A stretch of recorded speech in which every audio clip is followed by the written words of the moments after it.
એટલે નીટના અનુસંધાનમાં જેટલી પણ માહિતી અવેલેબલ છે એ બધી જ માહિતી તમારા માટે હું લઈને આવી રહ્યો છું આ વિડીયોની અંદર. તો વિડીયો પૂરેપૂરો જોજો અને પ્રયત્ન કરજો કે તમારા બીજા મિત્રોને પણ શેર કરી શકો, જેથી એમને પણ આ માહિતી મળી રહે. બાકી ઘણા બધા વિદ્યાર્થીઓ સાયન્સના અંદર ઘણું બધું ભણી ચૂક્યા હોવા છતાં નીટ શું છે એ ખબર હોતી નથી. બરાબર? તો કેમ છો મારા વહાલા વિદ્યાર્થી મિત્રો? નમસ્કાર, તમારું હાર્દિક સ્વાગત છે મારી યુટ્યુબ ચેનલ ધવલ સર કડીની અંદર. આપણી ચેનલની અંદર આપણે હમણાં જ નવી સિરીઝ ચાલુ કરેલી છે જેનું નામ આપણે રાખ્યું છે સપ્તર્ષિ.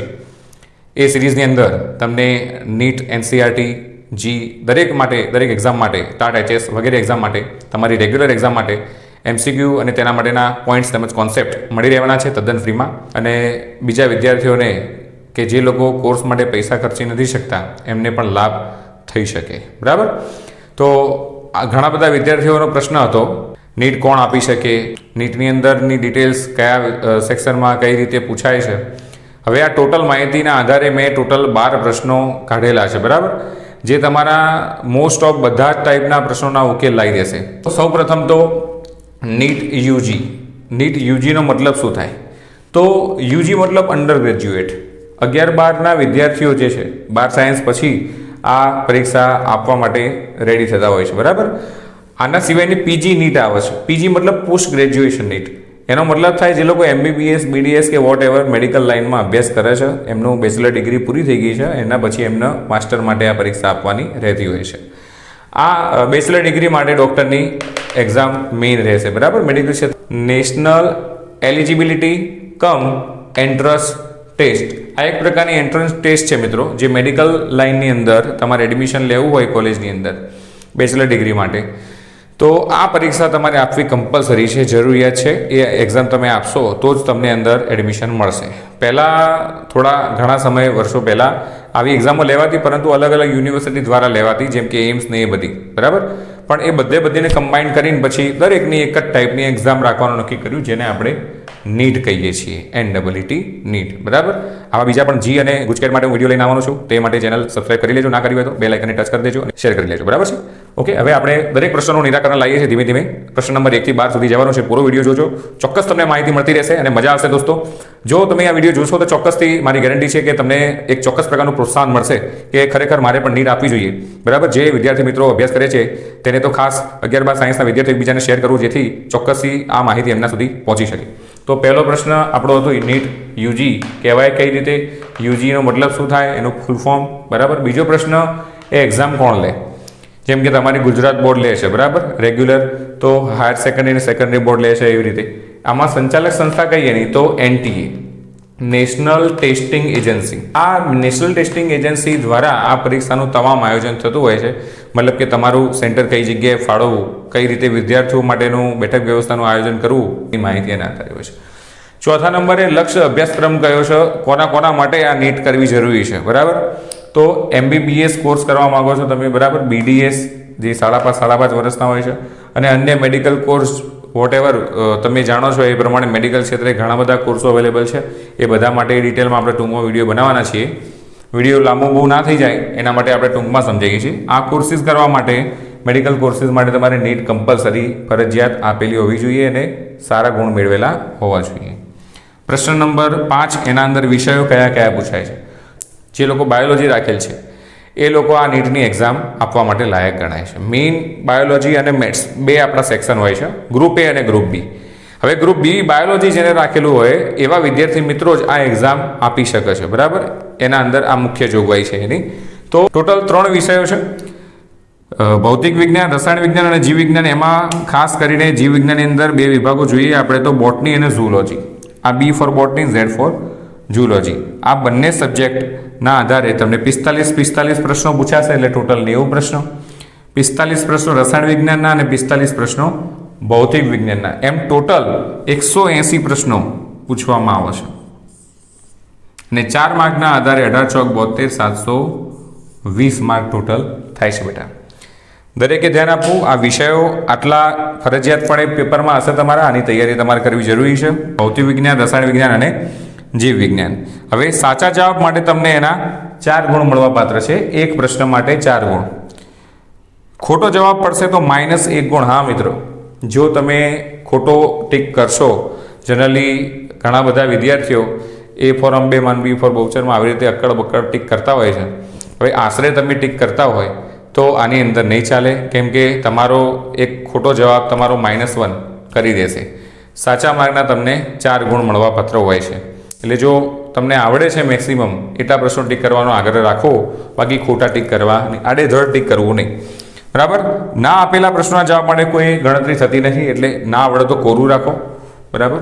MCQ ટીક કરશો નહીં એની અંદર. જો ટીક કરો છો તો સાચો હશે તો 4 માર્ક અને ખોટો પડશે તો -1 ગુણ ગણાશે. એટેમ્પ નહીં કરો તો વાંધો નહીં આવે. બરાબર. એના પછી છઠ્ઠો પ્રશ્ન આપણો, કુલ પ્રશ્નો કેટલા? ક્વેશ્ચન વાળું પેપર હશે, એમાંથી 180 તમારે એટેમ્પ કરવાના રહેશે, બાકીના અથવાના રીતે તમે લઈ શકો છો.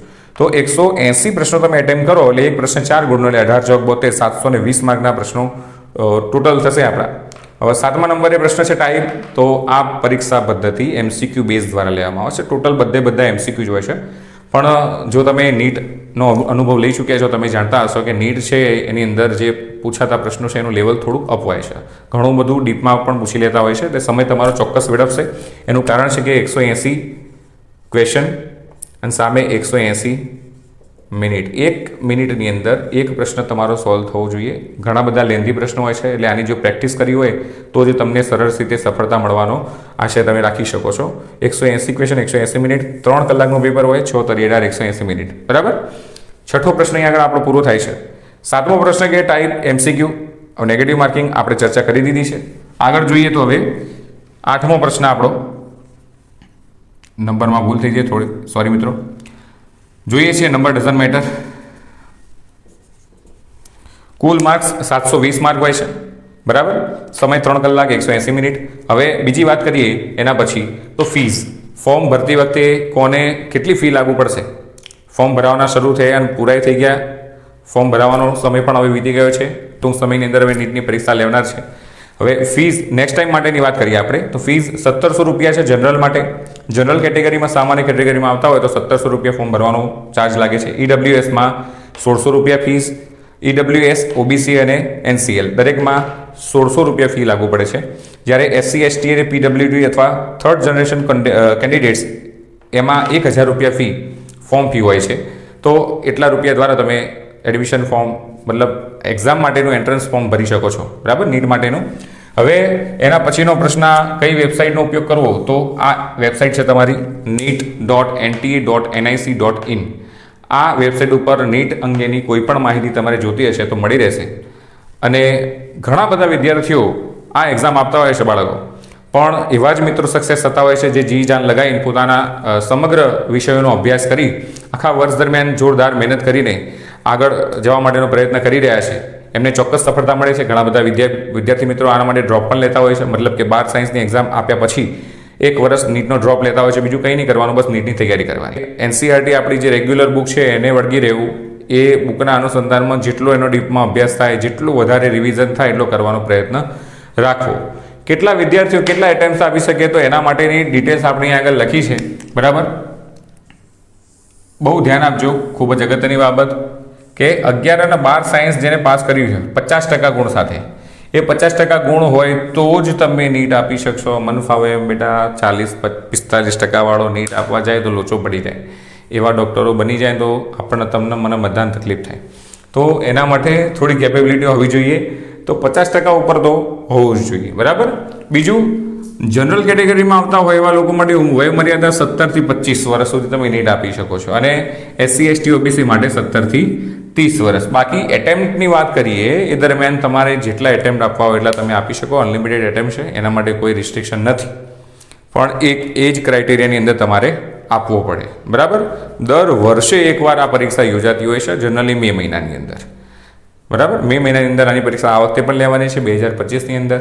એટેમ્પ્સ અત્યાર સુધી જુઓ 2022માં 17,64,571 સ્ટુડન્ટે નીટ આપેલી છે. એના પછી 2023માં 20,38,596, મતલબ ડૉક્ટર બનવાની ક્યુરિયોસિટી વધતી જાય છે બાળકો. 2024માં 23,33,297 વિદ્યાર્થી મિત્રોએ આ પરીક્ષા આપી હતી. બધાના મનમાં હોય કે સાહેબ એનું રિઝલ્ટ કઈ રીતે પાસ કે ફેલ ગણાય, તો એના માટેનો કટ ઓફ હોય બેટા. કટ ઓફનો મતલબ થાય કે આ વર્ષે 2025 વાળા વિદ્યાર્થીઓની બેચ ગઈ વખત કરતાં માનો કે વધારે હોશિયાર આવી છે. તો તો ગઈ વખતે જે મેરિટ અટક્યું હતું એનાથી વધારે મેરિટ અટકવાની શક્યતા અમારે છે. ઓવરઓલ બધાએ જે એક્ઝામ આપી છે એના અનુસંધાનમાં એક ચોક્કસ પ્રકારનું રિઝલ્ટ નક્કી કરે છે કે એ ક્રાઇટેરિયાની અંદર કેટલા વિદ્યાર્થીઓ મેડિકલ સીટ્સ જે અવેલેબલ છે એના અનુસંધાનમાં જરૂરી છે. એ પ્રમાણે તમારું કટ ઓફ જાહેર થશે અને એ કટ ઓફમાં જો તમે આવી જતા હોય તો ચોક્કસથી તમારો મેળ આની અંદર પડી જાય. એટલે દરેકને બેસ્ટ ઓફ લક.